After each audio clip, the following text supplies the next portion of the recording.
Tenemos, tenemos el grato placer de estar con Miguel Iriarte y a Granada. Digamos que este es un hombre que habla por sí solo. Un mecenas de la cultura en el Caribe, a cargo de la Biblioteca Piloto del Caribe. Dentro de las múltiples actividades que lleva nuestra humilde casa Miguel Iriarte está la organización de la Galería Digital de la Aduana, del Festival de Poema, los conciertos de la misma Biblioteca Piloto, exposiciones y muchas actividades. Pero también Miguel Iriarte tiene sobre sus hombros la dirección y organización editorial de Villa 40, una sólida revista que se ocupa del arte en todas sus dimensiones. Y concluyendo con esto, dándole un toque internacional, Miguel Iriarte de Granado también tiene sobre sus hombros la responsabilidad del Poemario Festival Internacional de Poesía del Caribe. Entonces, en ese sentido, queremos abordar 6 preguntas con Miguel Iriarte.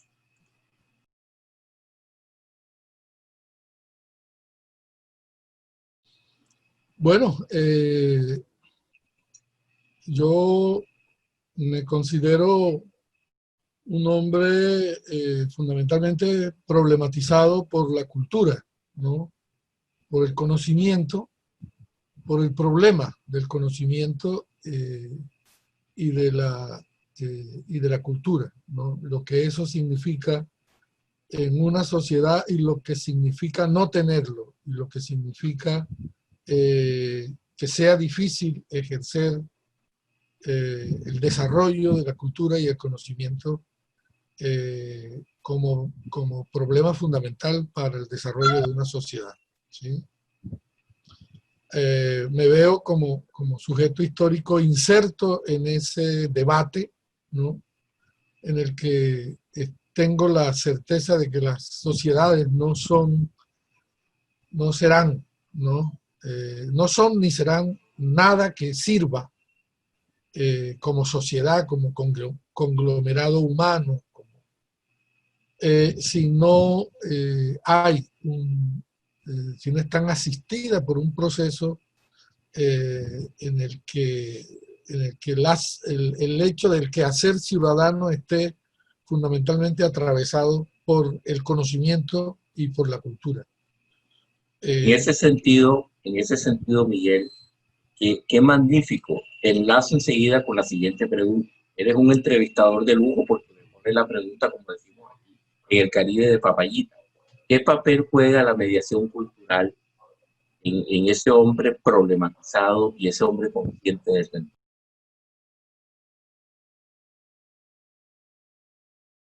Bueno, lo que pasa es que en nuestras sociedades, ¿no? O en la sociedad, digamos, colombiana, ¿no?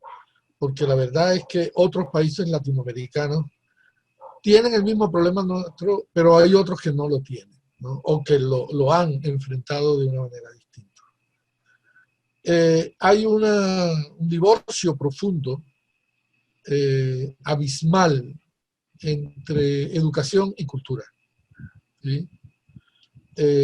Los procesos educativos serían mucho más eficientes, mucho más efectivos, mucho más provechosos a la hora de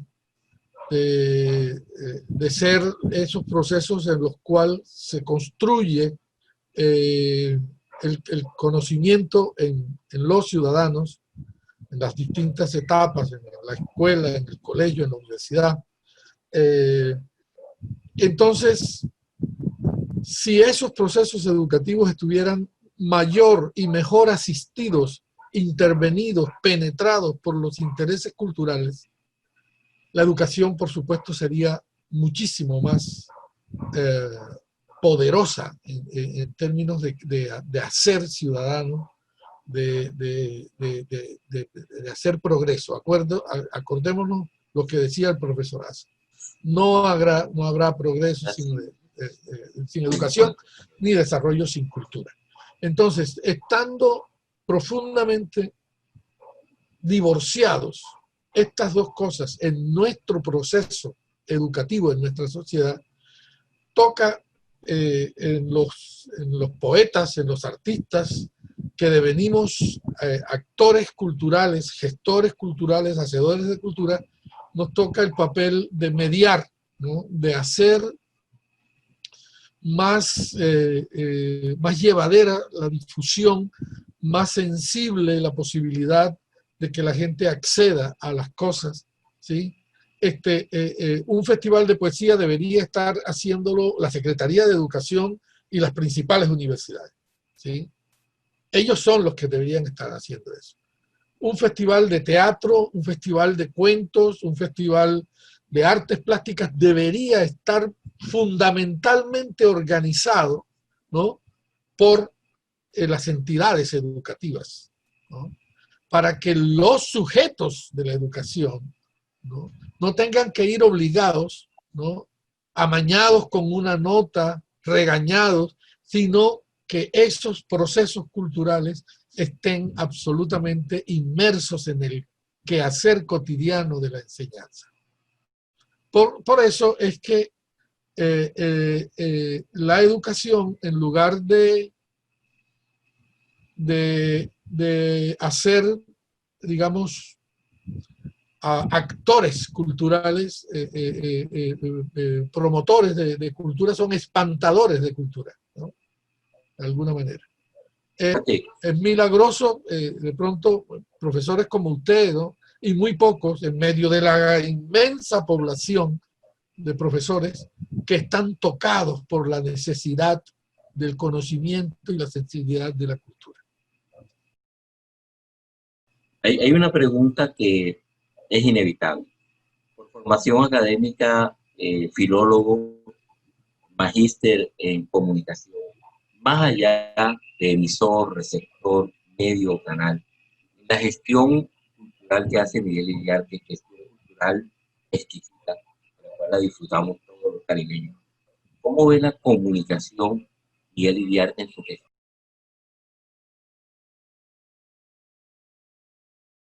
Ese es otro drama. Ese es otro drama. En la desarmonía que hay entre educación y cultura de la que estamos hablando, ¿sí? Allí debería jugar un papel fundamental de acercamiento, de mediador, de sensibilizador los medios de comunicación, ¿sí? Pero en los medios de comunicación se ha confundido, se ha pervertido el concepto de cultura asimilándolo al de farándula, cosas que son completamente distintas. Farándula es una cosa y cultura es otra, ¿sí? La farándula es apenas una arista de la cultura. Es la manifestación la manifestación, digamos, espectacular de la cultura. Pero no es toda la cultura. Y los medios se enfocan en promover la espectacularidad de la cultura, ¿sí? Eso, obviamente, las cosas que son, digamos, que implican, porque no todo es espectáculo, es decir, las cosas que implican, ¿no?, un conocimiento un poco más difícil, de menos lentejuelas y de menos arandelas, ¿no? Que tienen que ver con la filosofía, que tienen que ver con la crítica, que tienen que ver con el consumo cultural, que tienen que ver con la lectura crítica, que tienen que ver con distintos fenómenos, múltiples fenómenos, que están mucho más allá de la farándula y que están mucho más allá de lo espectacularista, ¿sí? Como digo, eso es apenas una arista. Y los medios se enfocan, salvo cosas excepcionales, ¿no? el otorgamiento del Nobel, ¿no? La muerte de un gran tal, el éxito bibliográfico, el éxito musical. Es decir, estamos aplastados por una sociedad exitista, ¿no? Que se mueve solo hacia las cosas que están, digamos, dinamizadas por el consumo, por cierto consumo y por cierta manipulación, digamos, publicitaria y de intereses económicos. Entonces, queda por fuera un enorme movimiento cultural, ¿no? De día a día, ¿no? Lento, procesual, que no es espectacularista, sino que va paso a paso, ¿no? Adentro de las comunidades, en las ciudades, en los campos. Eso no se registra, ¿no? Y eso obviamente da un mensaje equivocado, ¿no? ¿Qué mensaje equivocado? Que la cultura es simplemente toda esta cosa que se ve en los medios, ¿sí? Maestro Iriarte, en ese sentido voy a permitirme hacer una pequeña introducción individual. Alberto Asa, Gómez Suret, Alfredo de la Espriella, tuvieron un detonante común, Rafael Bassi, Miguel Iriarte Díaz Granado. O sea, podemos meternos en la misma bolsa de hombres cuya iniciativa en individual, por supuesto, y the Little Help of the Friends, un poquito de ayuda de los amigos, han logrado cosas. Pero ¿cómo logramos que esas buenas iniciativas individuales transformen a una memoria, transformen a una permanencia?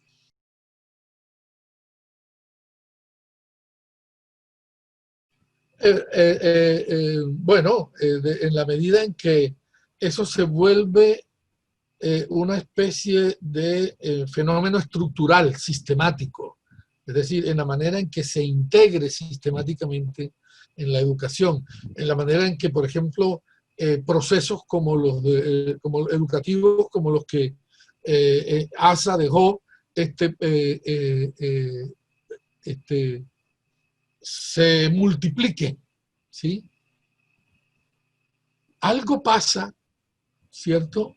Algo pasa cuando un colegio de un accionar práctico tan precario en locación, en comodidades, en infraestructura, en recursos económicos, en dificultades para pagar los propios profesores.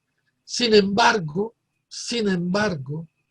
se pelea codo a codo, ¿no? Y le disputa a los grandes colegios del país puestos de honor en cualquiera de los escenarios de medición de conocimiento y de rendimiento, etcétera, ¿no? En cualquiera de las pruebas. Algo pasa, ¿verdad?, que en un colegio de estas características, ¿no?, donde se enseña, donde los muchachos están conectados más allá de los rudimentos del lenguaje, ¿no?, de idiomas como el latín, el griego, el alemán, el francés, el inglés, el portugués, ¿no? Y cuando tú, que eres profesor de inglés, que manejas una lengua, sabes que es definitivo la estructura lingüística para generar conocimiento. Cuantas más matrices, ¿no?, lingüísticas tenga una persona, más posibilidades de asociación de conocimiento puede tener, ¿sí? Por supuesto, contextualizamos, entonces Miguel Iriarte, contextualizamos al público que nos mira. Estamos hablando del prestigioso Fundación Educativa Instituto Experimental José De Celestino Celestino Mutis, Mutis. ¿Sí? fundado por nuestro muy de siempre Alberto Asa. Correcto. Entonces, ¿de qué estamos hablando? Estamos hablando de que precisamente, ¿no? En un colegio donde hay un piano en el salón, donde los muchachos organizan un concierto del mes con figuras internacionales, en fin, donde se aprenden 4 o 5 lenguas, ¿sí?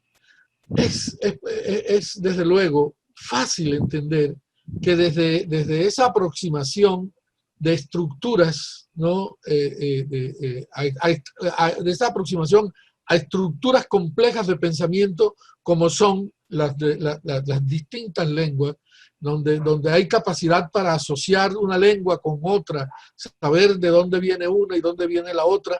Ese es una especie de laboratorio de pensamiento para asociar, ¿no? Para tener referentes, para tener capacidad asociativa, y el conocimiento es fundamentalmente analógico, es asociativo, ¿sí? Es comparativo. Así que eso para mencionar simplemente un caso. Entonces, a tu pregunta, ¿qué se hace para que estos casos aislados puedan convertirse en un sistema? Pues haciendo precisamente, ¿no? Estructurando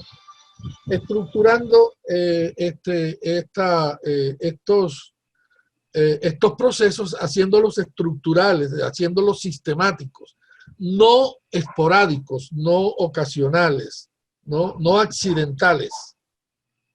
Esa es sencillamente la diferencia, ¿no? Lo que yo creo que hace o puede hacer, digamos, puede hacer posible que el proceso de enseñanza-aprendizaje represente un tipo de avance distinto al que actualmente tiene. Maestro Iriarte, qué profundidad, qué amplitud de saberes en los 4 tópicos que hemos tratado, que han sido sobre el sujeto histórico, que es el lugar de la mediación cultural, el uso de la comunicación, y ahora lo que usted señala de la memoria colectiva.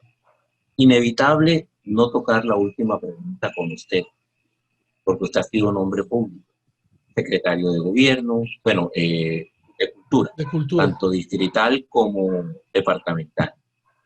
Política cultural y cultura política, ¿cómo se mezcla esto en una gestión como la que hace?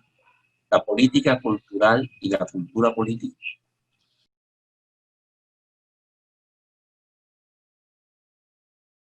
Bueno, digamos son 2 cosas, ¿no? Yo creo que en términos generales, en nuestro país no hay, ¿no? una política cultural clara. Hay procesos que precisamente por estar desfinanciados, por no tener los suficientes recursos y el suficiente respaldo institucional, no representan una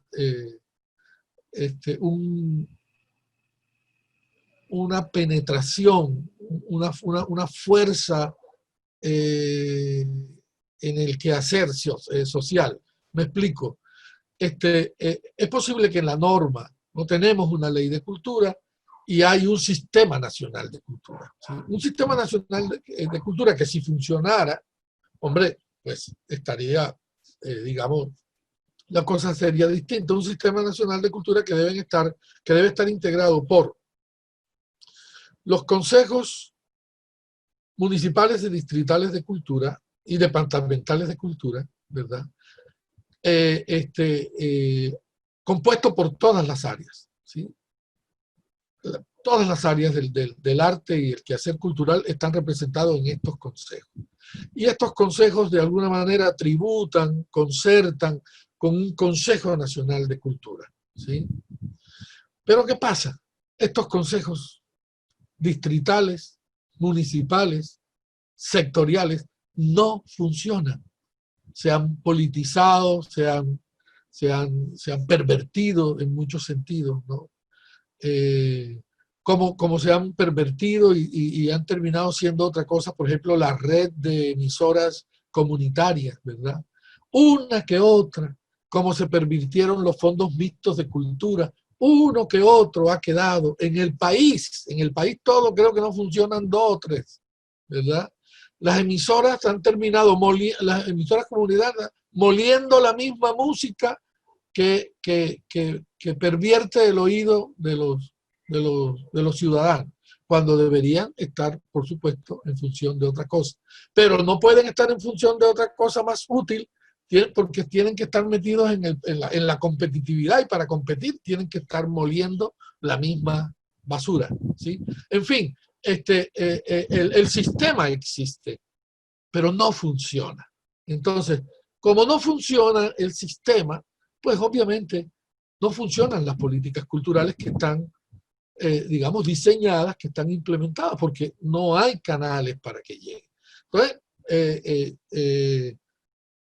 funcionan más en una parte más que en otras, ¿no? Dependiendo una autoridad sectorial, etcétera. Y eso obviamente hace muy difícil la cuestión, el ejercicio de la gestión cultural, el ejercicio de la promoción cultural, la supervivencia de las entidades culturales, el desempeño de las entidades culturales.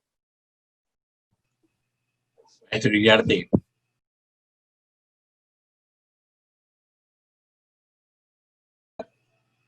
aquí lo dice todo, ¿no? Es Ahí mejor está. que no sepas, sino que cojas otra cosa. En ese sentido, maestro Iriarte, hemos abordado todo lo que tendría que ver con lo local, con un contexto caribeño, con un contexto posiblemente. Pero las acciones que usted ha hecho a través del poema internacional, ¿cómo ha sentido usted los coletazos de una multiculturalidad o de lo intercultural a través de esa congregación que usted hace de poetas internacionales en una gestión hacia lo local? No, eso es maravilloso. Uno no alcanza a imaginar siquiera la manera en que son impactados estos poetas que vienen, ¿no? Que se llevan una impresión de la ciudad, que se llevan una impresión de la gente, que vienen a conocer, ¿no? y a compartir, ¿no? Que vienen a escuchar otras voces, que vienen a sorprenderse de cosas que conocen. Esa es otra dimensión del asunto que va más allá de lo estrictamente literario, ¿no? Para trascender a lo humano profundo, y a lo insospechado del pensamiento, ¿sí? Eso es una de las cosas que yo considero más hermosas y que desde luego de las que menos se habla, ¿no? Porque es mejor que esta gente, anoche solamente, por ejemplo, la poeta argentina Marisa Russo, residente en Nueva York, decía que para ella, su carrera literaria, venir a Poemas Río había sido una cosa excepcional, ¿no? Y uno a veces piensa, ¿y será que están exagerando? Pero eso mismo lo dice un poeta de la China, ¿no? ¿Por qué? Bueno, por eso yo le preguntaba, para saber si también somos nosotros o si es el entorno, ¿no? Del aire, de la luz de la ciudad. Y en efecto, ¿no? Esta ciudad está dotada de un algo extraordinario que yo creo que están necesitando muchos más eventos de esta naturaleza, porque es un lugar muy propicio para impactar sensibilidades, ¿no?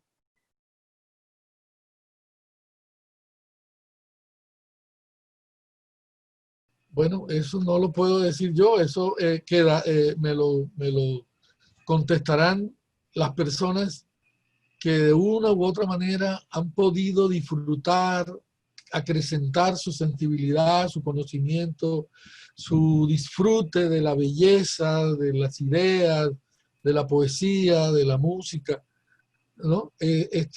Una de las cosas de la cultura es que no puede medirse como se mide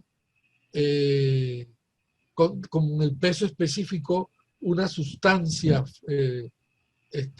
sólida, ¿no? Física. Estos son procesos que valen en la medida en que se depositan y crean una dinámica en el imaginario colectivo, ¿sí?